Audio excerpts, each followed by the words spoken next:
Hello, good afternoon from the Netherlands. I'd like to introduce myself. My name is Ans Withagen. I'm a special educationalist and I work for 30 years at the Royal Dutch Visio. I was working at a school for visually impaired for 30 years, and during this period I always had to make the choice for literacy for all the individual cases together with my colleagues. Today I want to share ideas with you when we have to make this difficult decision how to choose the appropriate form of literacy.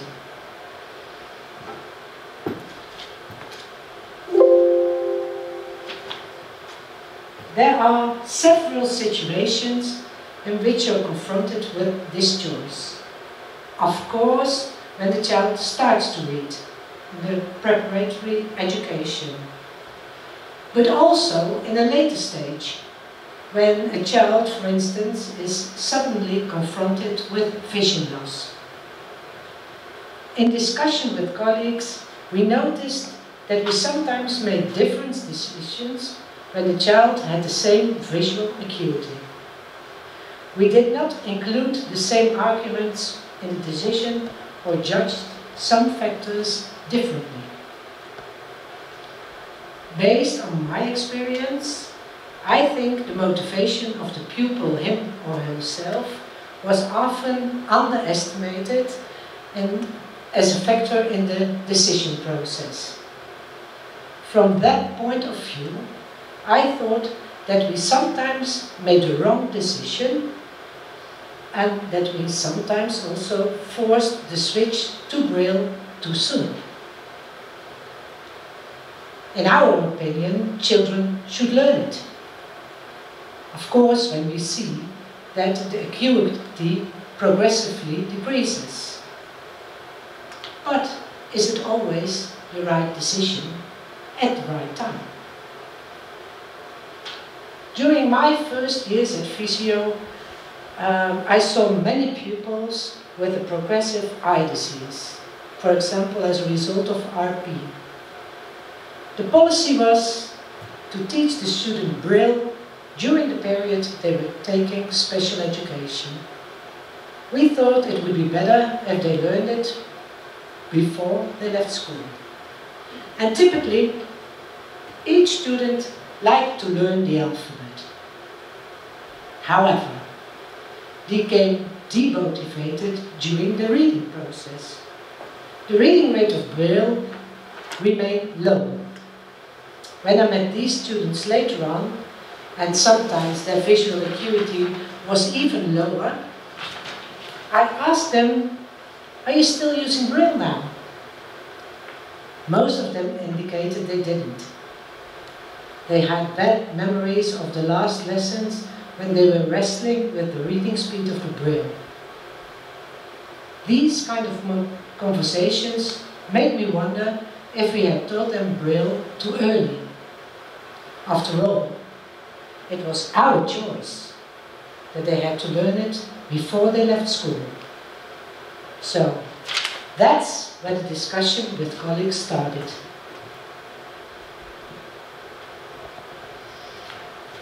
Many years ago, my colleague Els Vervaart and I followed a workshop of K. Holbrook about making the choice of literacy. We were very inspired, and as you can see, we used the book a lot. It's full of extra papers. We used this book as a source of inspiration for a decision tree we designed at our schools in the Netherlands. We described this process also in a book called Curriculum Braille, which we wrote in the Netherlands. And my colleague Ginta Goetz also had a presentation about pre-Braille reading activities, which is also described in this curriculum.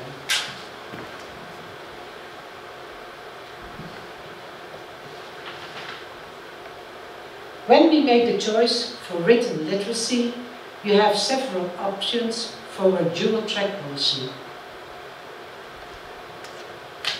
At first, you can do reading print and extra information through touch, or you can choose to read Braille and can obtain other information through the visual channel. And in the phase that you switch to Braille, you can do some subjects in Braille and other subjects visually by reading. With all three possibilities, the auditory channel can also be used as means of support and conversation. How to decide which choice is best?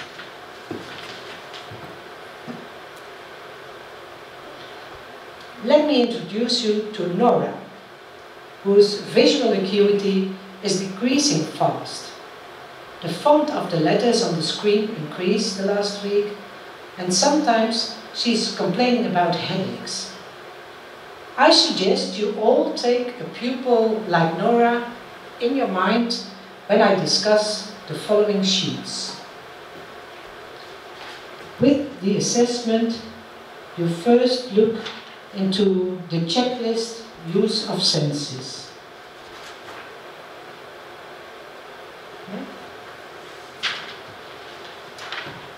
This list was based on several lists of K. Holbrook and L. Koninklijke, and we made an inventory in various areas of which sense the pupil prefers.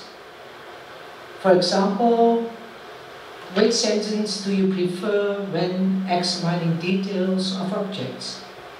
Or which sense is preferred when you organize your work? Obviously, we also want to know what is the preferred sense when reading and writing. Now we come to the child characteristics. It's very important to take several characteristics into account when you make the decision. Unfortunately, we don't have time to discuss them all in detail, and sometimes I will add some information about my pupil, Nora.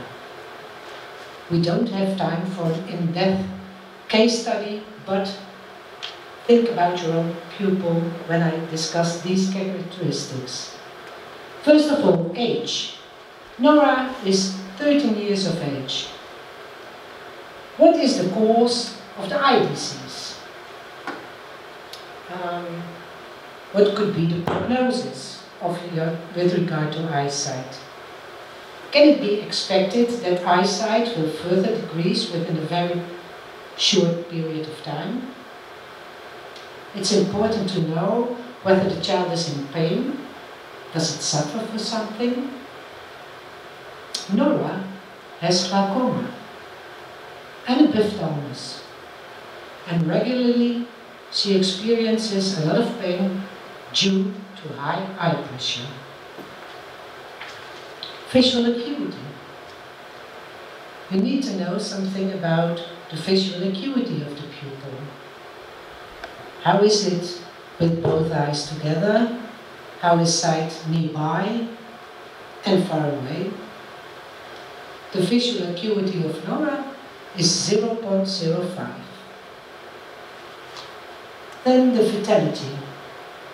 What is the general physical condition of the pupil? Is there a broader clinical picture? Is there treatment necessary? Does the pupil take any medication? Does the eye disease have influence on the condition of the pupil? Next, you have to take into account the cognitive possibilities of a child. What are the capacities? And, also important, does the pupil need to do the writing system to get a diploma in the future? What is the reading level? Is it in accordance to the general language level? Does the pupil like to read? Has there been a change in it? For Nora, it changed recently. She doesn't want to read for fun anymore. It's too exhausting. Then, the reading pace. What is the reading pace of a pupil? Is it about the same level as the reading level? The reading pace is increasing for Nora since the fonts of the letters become bigger. How is the work attitude? What is the attitude of the pupil in general? And is the attitude different for reading lessons than for other subjects? Then we come to the sensory function.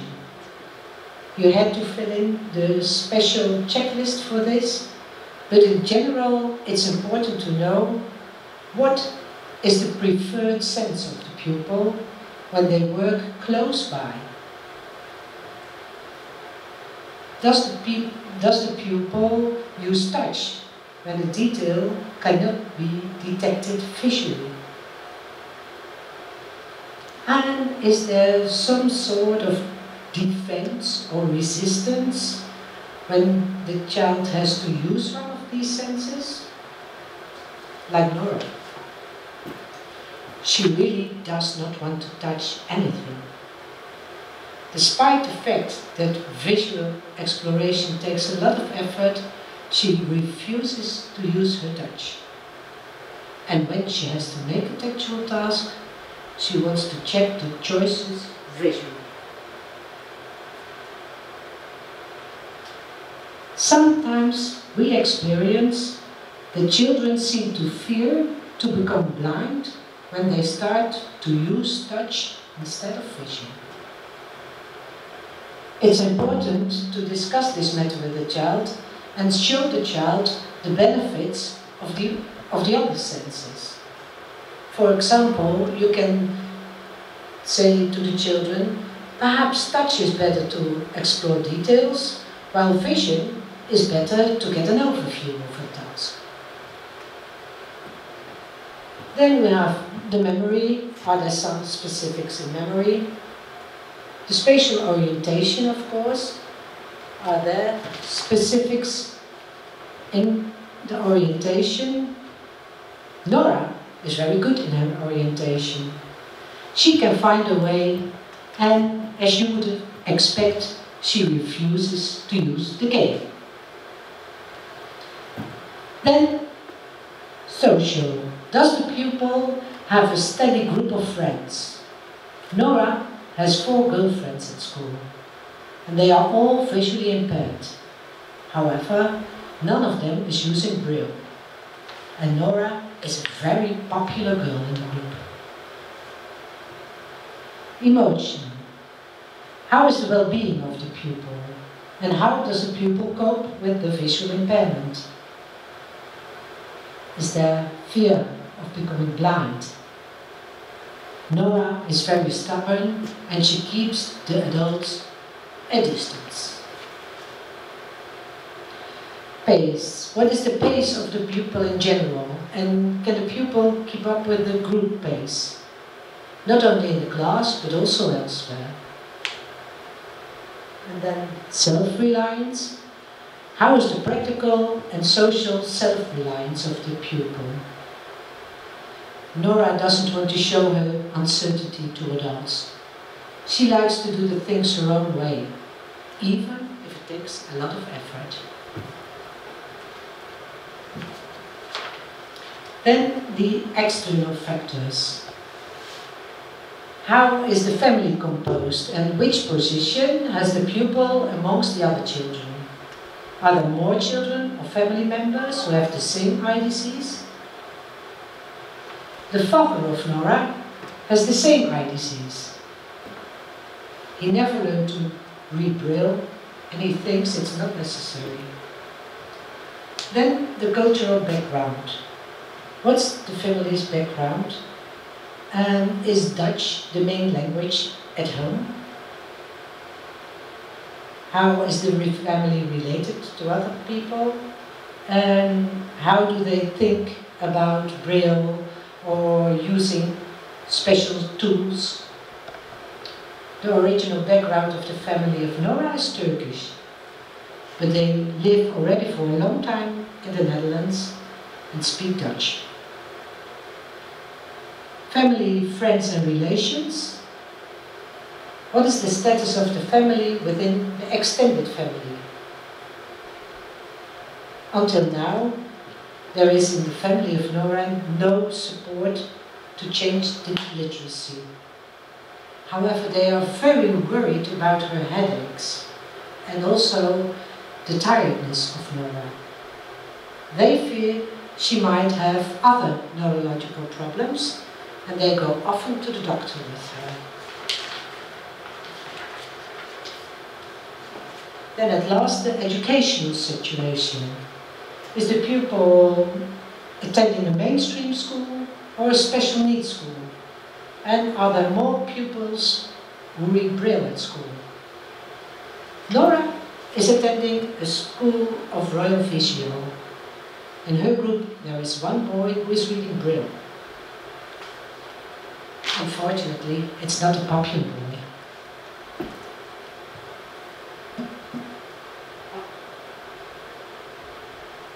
To make a proper and responsible choice regarding the writing system, it's important to know what is suitable for this pupil under these circumstances. We suggest the following method. First, you fill in the checklist use of senses. Secondly, the child characteristics, which I discussed before. And third, the external factors.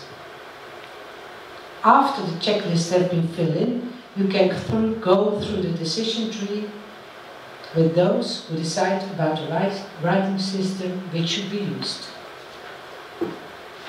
Now we come to the decision tree. How is the visual acuity?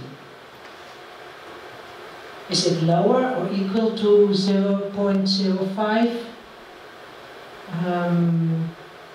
Can be a bit higher, of course, but is it going to decline, or is the visual acuity stable?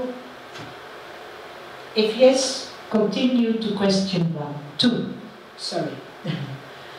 What is the pupil's reading level? Is there a decline or severe fatigue when reading? Does the pupil complain when he or she has to read? In all cases, yes and no, we go to question 3. Are the tactile skills sufficient to make this switch? If no, you have to start with tactile training and then continue to question step number 4. Is the environment motivated to support the pupil? If no, start with motivating and giving insight to the environment at home and at school. Depending on the outcome, back to step 1 or following to the next question, number 5.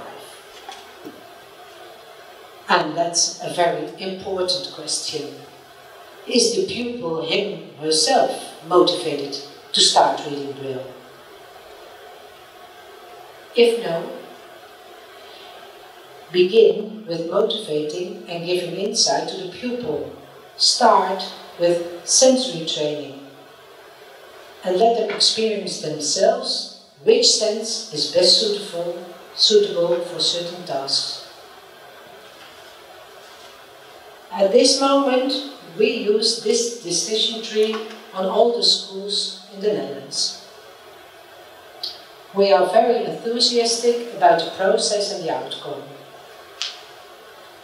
In earlier days, we sometimes forced the children too soon to change literacy. For Nora, it's important she experiences herself that some tasks could be easier carried out by touch than by vision. For instance, detailed perception on touch and spatial tasks on vision. Only if she is motivated herself, we are going to introduce Braille. and we are going to make agreements about the dual track policy together with her. Well, we hope for Nora that she will be on the same track as Jill about a few years, or perhaps even sooner, because Jill came to ask for learning Braille herself when she noticed that her eyesight was decreasing. And she wrote for the audience here, in Dutch, of course, "I learned to read Braille, and it's fun to read Braille."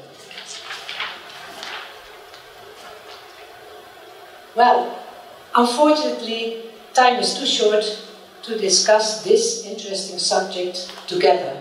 It would have been better to be in a workshop and discuss about this, but we can also have perhaps a Zoom meeting after this conference, or perhaps we can find each other during this conference.